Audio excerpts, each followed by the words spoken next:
Birbirsa mootii mukaa yaabuu malee muranii gaaddisee abbaa Jifaar sanyii mootii akkamii si arguun dhufeeyanii. Birbirsa mootii mukaa yaabuu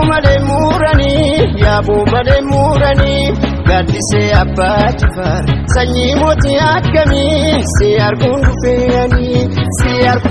Si arguun dhufee jimmaanii burtukaana koo bunaananii. Si arguun dhufee jimmaanii burtukaana koo bunaananii.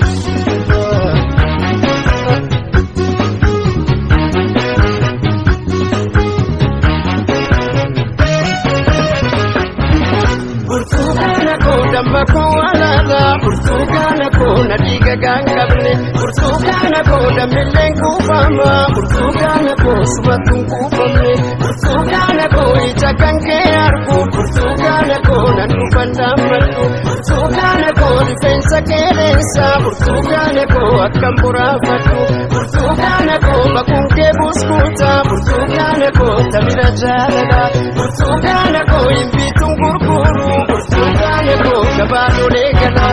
Asham kibeda barran asham magaalaa Jimma asham namul jaalate asham fagoon dhiyooma asham akkam akkamii asham ragaa fayyuma asham bareedduu Jimma asham ati kootuma uffatte moomii dhagdeen naanittu ilaalamee nyuutu siinguutu shakkeen jira yommuu siin haasoftu. Abbaa Jifaar namuu siin ooltu uffatte moomii dhagdeen naanittu ilaalamee nyuutu siinguutu shakkeen jira yommuu siin haasoftu.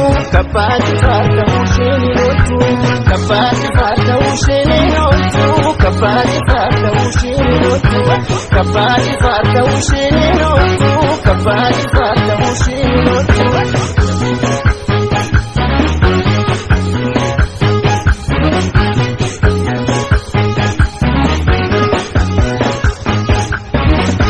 Birbirsa mootii mukaa yaabuu malee muranii gaaddisee abbaa Jifaar sanyii mootii akkamii si arguun dhufeeyanii. Birbirsa mootii mukaa yaabuu malee muranii gaaddisee abbaa Jifaar sanyii mootii akkamii si arguun dhufeeyanii. Si arguun dhufee jimmaanii burtukaana koo bunaananii. Si arguun dhufee jimmaanii burtukaana koo bunaananii.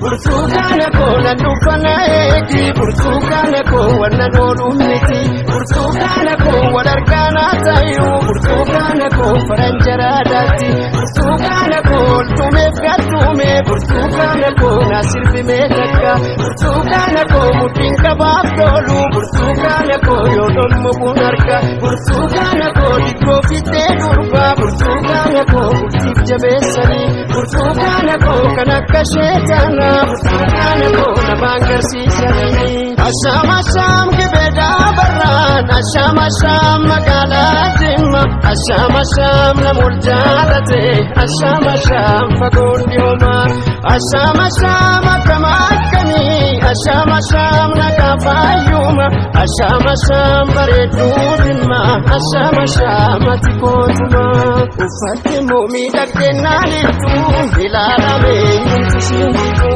shakkeen jira yommuu siin haasoftu. Abbaa Jifaar namuu siin ooltu uffatte moomii dhagdeen naanittu ilaalamee nyuutu siinguutu shakkeen jira yommuu siin haasoftu. Abbaa Jifaar namuu siin ooltu Abbaa Jifaar namuu siin ooltu Abbaa Jifaar namuu siin ooltu shinoltu kabbaati faata mushinoltu